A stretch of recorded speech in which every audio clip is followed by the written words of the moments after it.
So here we have our second derivative from the last part of the problem.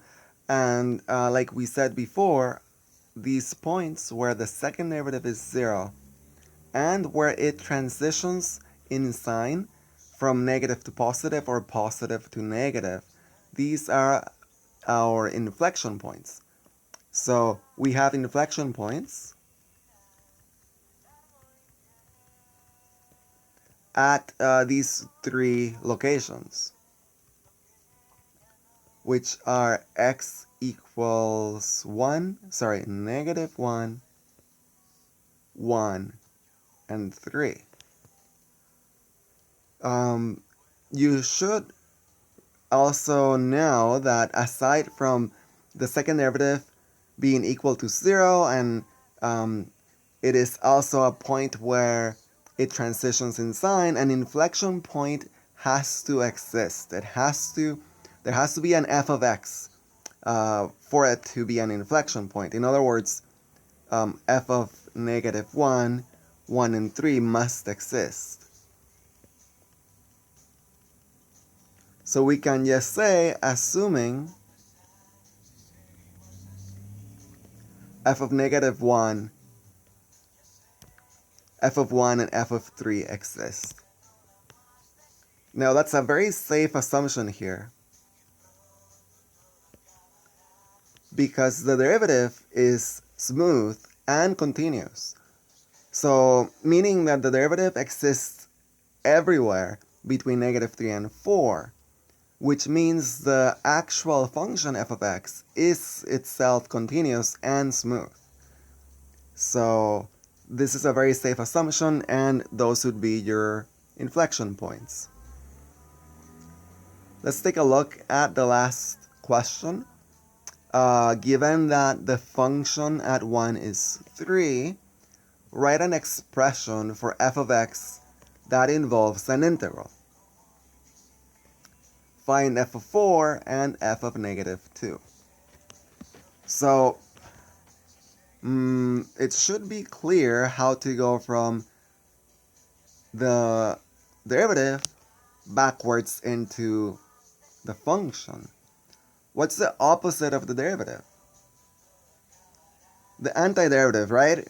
Or the integral. So we can say that if we take the integral of f prime of x dx, we will get f of x plus c, which means that f of x is the integral of f prime of x dx plus a constant. Now, they give you the value of f of x at 1. So I think that will allow us to do better than this.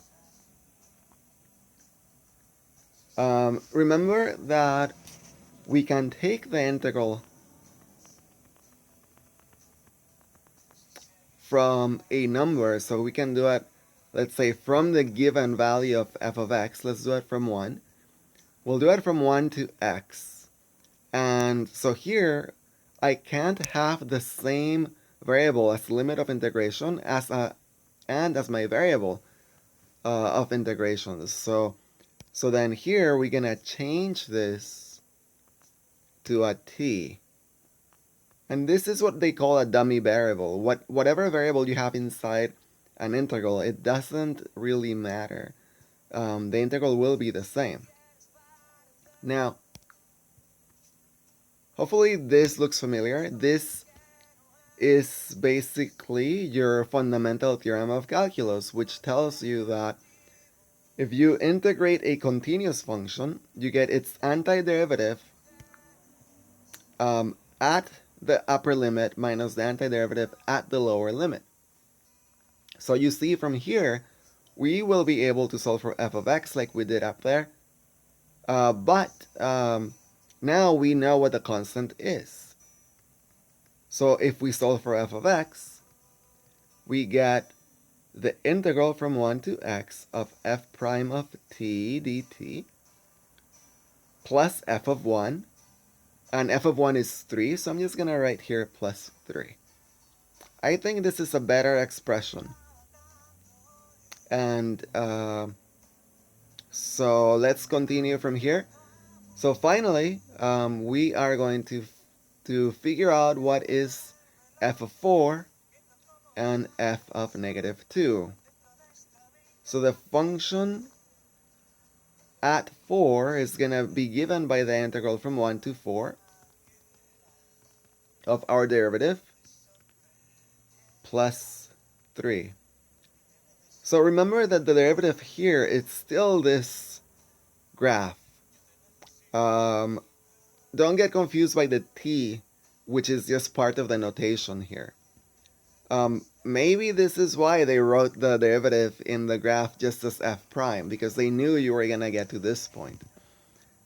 So what is the integral from 1 to 4 of the derivative?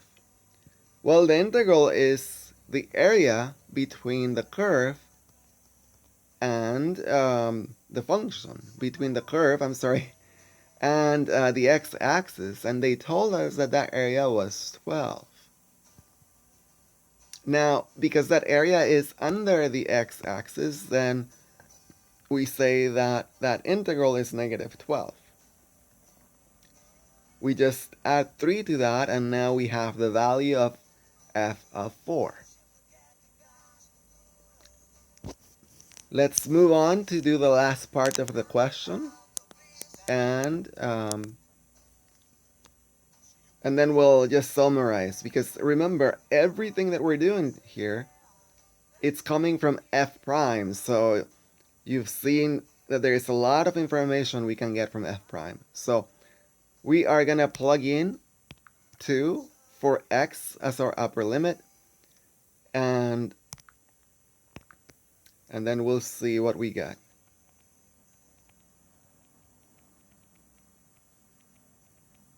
So when you plug in negative 2 here as your upper limit, you notice something interesting about the limits of integration.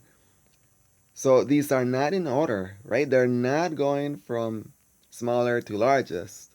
So we need to flip this limits of integration, and we're going to add a negative sign when we do this.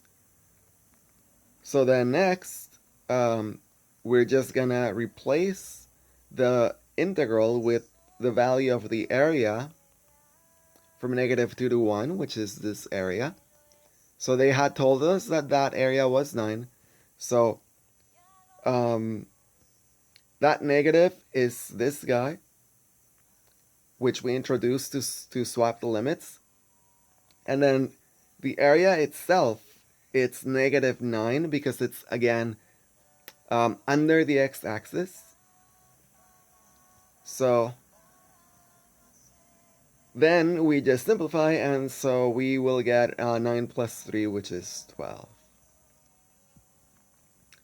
So with this, we have finished all the questions for this FRQ, and so notice everything that you got from the first derivative. In the previous page, let's see if it's still there. Oh, where is it? There it is. We got the critical point, meaning the maximum. We also were able to tell when the function is increasing or decreasing from the first derivative. And we were able to get the second derivative. We were able to get concavity and inflection point. So that's 4 things. We were able to also get a function of a formula for a function of x that depends on your area or the integral here. And finally, we were able to find f of x at some points, in this case at 4 and negative 2. So that's a lot of information. So when you think about the first derivative, hopefully you don't just think that you can get the slope from it. There is so much more you can get. And so hopefully this video helped you to explore the first derivative, especially the graph of a first derivative. And we'll stop here. Thank you for watching. See you next time.